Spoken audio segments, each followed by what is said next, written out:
What's going on, y'all, man? Major hoop news. Gotta respond, gotta react, man. AJ Dybansta is set to make his college basketball decision via First Take. Major. And I think you're going to see more major of these with these players, especially these top-end players, committing on national platforms. We've already seen them featured on, obviously, TNT Sports, being up there with Charles, Ernie, Shaq, Kenny, and everything. And I think you're going to see more of this, man. But I've gotten a chance to see him. And like I said, he's one of the best players of the 2025 class. Initially was over there, a prolific prep. And obviously he was playing with a friend of his or a buddy, teammate, and Tyron Stokes, who's top player in 2026 class, but decided to make the move to Utah. So when we look at his finalists, we're looking at BYU, Alabama, Kansas, and North Carolina. Now, BYU does make a lot of sense. And Dybansta seems like the type of kid, again, I don't know him personally, but the type of kid that wants to kind of get out of the mud a little bit, in my opinion. Now, BYU, obviously, and as I've been saying, they have not been relevant really since Jimmer Fredette. You know what I'm saying? As far as just being in that national landscape and that national media limelight, nonetheless, man. But I wouldn't be shocked if he does that. You know what I'm saying? Obviously, right now he's at with Utah Prep and Hurricane Utah. Just makes a lot of sense. Obviously, he'll bring a lot of ticket sales. He'll bring a lot of merchandising and all that good stuff to BYU if he ends up going there. You know what I'm saying? And that's going to be probably packed out arenas. They're going to want to see this kid play.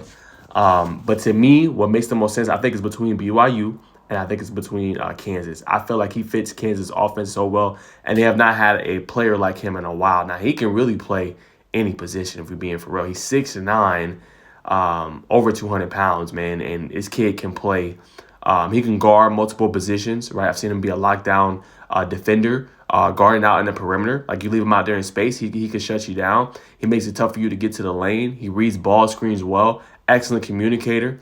Staying on defense. And a part I like the most is his leadership. When I got a chance to see him at Nike YBL out there for the Peach Jam, he was communicating well. He's holding his guys to a high standard. Now, remember, they ended up playing the Knight Riders in the championship game, right? And I was there. I watched it, and it was a phenomenal finish between two really elite teams, and Dybansta, maybe, the team was struggling out the gate, but Dybansta was putting the team on his back as far as the scoring load. So we got a guy that can pack a scoring punch, get to anywhere on the floor, offensively, and just has a very deep bag. Like, he can dunk and pound on you.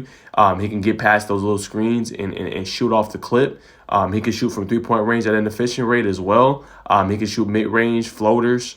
He can play make for his teammates. Like, this kid has a deep bag, and I agree with this quote right here from Brian Carty, or Ben Carter, however you say his name. I think he is on pace to be a top pick in 2026 class, barring any injuries or anything unforeseen. That's how deep this kid's bag is. Like I said, I think what's going to be important for him for that 1 year he spends in college, going somewhere where you can get developed, because I don't think he's going to spend probably more than 1 year in college. So for him, it's going to be pivotal. You go to somewhere you can get developed, that has a pedigree of developing guys of your caliber and going off into the league. Now, the reason why I say Kansas is Coach Bill Self has done that. When you look at the Joel Embiids of the world, you look at the Andrew Wiggins of the world. Now, I know Andrew Wiggins is not probably what he sought out to be, but he still has had a very productive basketball career. Obviously, he was a top pick, and he was supposed to be a superstar in NBA. Sometimes stuff just doesn't work out, but he's produced over a 10-year-plus NBA career, and he's won an NBA championship and got paid a lot of money. You know what I'm saying? Joel Embiid has won an MVP and is considered one of the best big men in the league, and he's on projection. If everything works out for Joel Embiid, he'll probably end up being a Hall of Famer.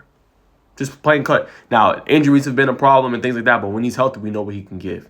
So that's why, to me, Kansas makes a lot of sense, right? North Carolina, right, a new team. Well, when I say new team, just a new era, right? No longer having their former head coach. They have Hubert Davis now, who's been doing a good job. They struggled a little bit this season.